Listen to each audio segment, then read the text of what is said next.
지난 1월 말 연세대에서 해임을 당한 심리학자 황상민 박사. 여러분 잘 기억하실 겁니다. 그 당시 해임 사유는 겸직 의무를 위반했다. 이거였죠. 하지만 많은 이들은 의심했습니다. 황 교수가 2012년 대선 당시 박근혜 대통령에게 했던 독설들이 원인이 된 건 아닌가. 그 당시 황 교수는 박근혜 후보의 심리를 분석하면서 여성이지만 여성이 아니다. 이런 취지의 발언을 했었죠. 거기서 나온 게 생식기만 여성이다. 이 발언이었습니다. 지금 비선실세 국정농단 사건이란 초유의 일이 벌어지고 나니 그 당시 황상민 박사는 도대체 어떤 부분에 주목해서 저런 말을 했던 건가 궁금해집니다. 예, 황상민 박사 다시 한번 만나보죠.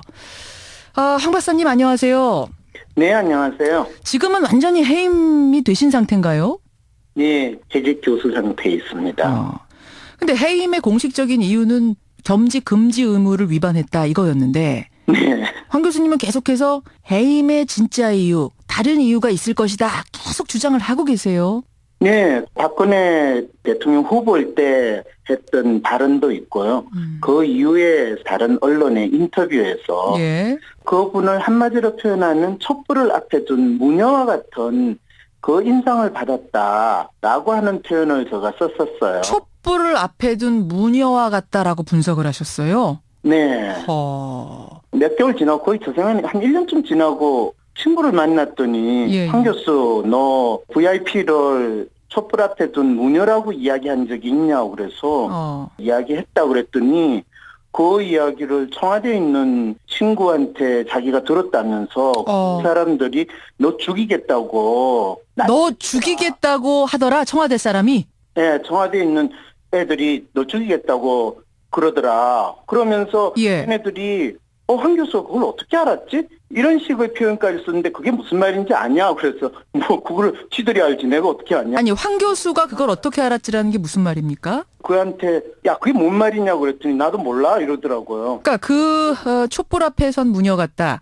뒤에 누가 있는 것 같다라는 말을 이제 생각해 보니 비선 실세를 황 교수가 알고 얘기한 거냐? 뭐 이런 의미로 들리네요. 네, 저도 지금 와서 그게 그 말이었구나. 그런데 사실은 그것만 있었던 거는 아니에요. 그 이후에 2014년이 돼서 세월호 일이 터졌을 때 우리 대통령이 왜 이런 상황에 대해서 제대로 판단하고 행동하는 게 전혀 나타나지 않을까.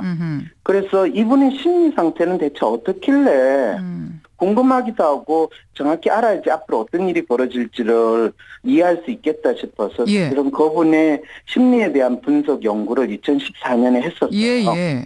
그리고 2014년 연말쯤에 대해서 그 결과가 나왔는데 어떻게 나왔습니까? 딱 한마디로 이분을 설명하면 꼭두각시라고 이야기할 수 있는 상황이고 또 그 행동을 보인다라는 게 결과로 나왔어요. 왜 그런 결과가 나왔을까요? 꼭두각시? 실제로 사람들이 이 사람의 행동에 대해서 가지고 있는 다양한 생각들을 쭉 모아가지고 그거를 정리를 하면 실제로 이 사람에 대해서 가장 대표적으로 나타낼 수 있고 기억하는 행동들이 잡혀요. 그러면 그 행동들을 다 묶어서 보면 꼭두각시라는 단어로 표현할 수 있는 묘사가 되는 거죠. 그럼 교수님께서는 뭐 예를 들어서 수첩공주란 얘기를 우리 많이 했었는데 그렇죠. 뭐 그런 행동이라든지 이런 것들을 특징적인 것들을 종합하신 거예요? 그렇죠. 자기 생각을 이야기하는 것 같지 않다. 뭐 이런 식의 행동도 이야기할 수 있고 또 누군가의 말을 대신하는 듯하다. 또 때때로 본인에게 어울리지 않는 단어를 사용한다. 뭐 이런 식의 이 행동 특성들을 쭉 모았는데 그런 모습들을 한마디로 이야기하면 꼭두각시라고 표현할 수밖에 없고 혼군이라는 단어로서 표현할 수 있는 쉽게 표현하면 저는 맹한 여왕이다. 맹하다? 그렇죠. 맹하다라는 말은 자기가 뭘 하는지 모르는 사람이다라는 뜻한 또 다른 단어는 얼굴마담이었어요. 아니 교수님 이걸 그냥 속으로만 생각하셨던 거예요? 아니면 어디다가 기고를 하신 거예요? 신동아 2015년 5월 달에 그게 논문 기고로 글이 나왔어요. 그러셨군요. 종합해 볼 때 결국은 VIP 눈박, 권력자 눈밖에 난 것이 진짜 이유가 아니었는가라고 의심할 수밖에 없는 여러 가지 정황들을 지금 말씀하셨는데 이제 전 들으면서 촛불 앞에 선 무녀 이런 분석은 어떻게 심리학적으로 가능했는가? 여기가 좀 걸리네요. 저는 2007년 그 당시에 대통령 후보로 나오는 사람들을 사전에 다 인터뷰를 할 수 있는 기회가 있었어요. 무슨 일이었습니까, 그때가? 그때 어떤 월간지에서 그 인터뷰를 하는데 심리학자인 당신이 같이 가가지고 본다면 그 사람이 이야기하는 것과 또 그 사람이 속에 감추고 있는 거에 에센스를 찾아내서 글을 주면 자기들이 더 재밌는 인터뷰가 되지 않겠냐. 그래서 박근혜 후보랑 사실은 1시간 반 이상이나 인터뷰를 하면서 저는 옆에서 이제 기자들 인터뷰하는 거, 질문하는 거, 그리고 그게 답변하는 걸 쭉 관찰을 했는데 참 신기하게 생각한 거는 어떤 겁니까? 이분은 이야기를 하는데 자기 이야기를 하는 게 아니에요. 자기 이야기를 하는 거하고 자기 이야기 안 하는 거하고 어떻게 구별하세요? 그거는 자기 이야기를 하는 사람은 그 이야기 속에 그 사람의 감성이 묻어나와요. 말하는 것에 똑같은 내용을 말해도 감성이 묻어나는 것과 안 묻어나는 게 있군요. 그리고 자기 이야기를 안 하는 사람은 마치 책을 읽는 듯한 느낌이고 자기도 자기 이야기를 함지만은 마치 그냥 의례적으로 이야기하는 그 모습이 나오는 거죠. 보통 우리가 공무원들이나 높은 자리에 있으신 분이 뻔한 이야기를 할 때는 뭐 누구나 할 수 있는 이야기 할 때는 그 사람이 상당히 표정 변화도 없고 책 읽는 듯한 그런 느낌이 나오잖아요. 로봇 같이 말하는 분들이 있죠. 그렇죠. 그 상황이 벌어지는 거예요. 와, 신기하다. 이 대통령이 되려고 하는 분이 아무리 연습을 많이 해도 이렇게 자기 이야기를 안 하는 사람이 있을 수 있다는 거. 대체 그럼 이건 어떤 상황인가? 그러면서 이제 열심히 관찰을 했는데 마치 허공을 주시하는 듯이 이야기하면서 누군가로부터 이야기를 들은 거를 반복하는 듯한 그런 느낌을 주는 거예요. 그래요. 이거는 대체 뭐로 표현을 해야 될까라고 생각을 했을 때 이분은 지금 이 세상에서 자기가 살고 있지만은 이 세상에서 자기가 살고 있지 않은 그 느낌을 동시에 가지고 사는 사람이구나. 땅에 발을 붙이고 살지만 발을 붙이고 있지 않은 듯한 느낌? 그렇죠.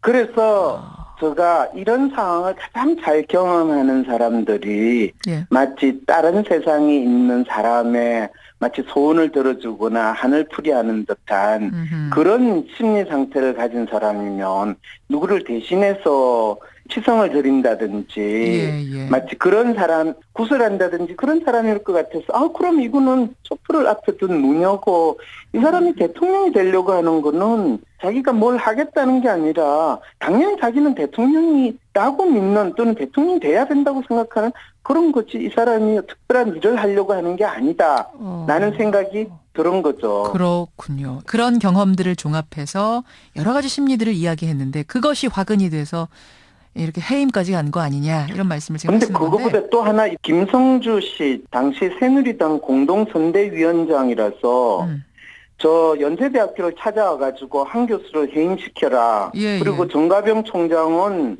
학교에서 조치를 취하겠다라고 김성주 씨한테 답변을 했다고 그러거든요. 그 당시에 아주 강하게, 그러니까 생식기 발언 나온 후에 강하게 항의를 했죠. 한나라의 대통령 후보를 인격 말살했다. 여성 전체에 대한 모독이다.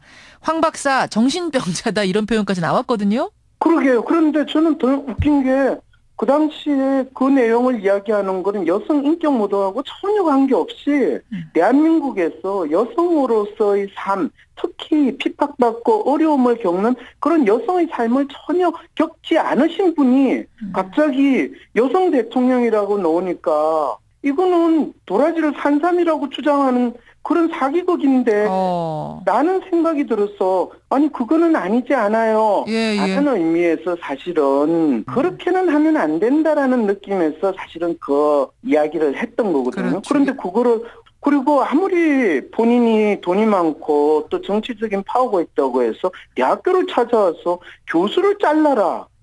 이런 이야기를 하실 수 있나라는 생각이 들었어요. 저는 오늘 들은 이야기 중에 청와대에서 너 죽여버린다더라 라는 이야기를 동료에게 들으셨다는 거 이게 좀 충격적이네요.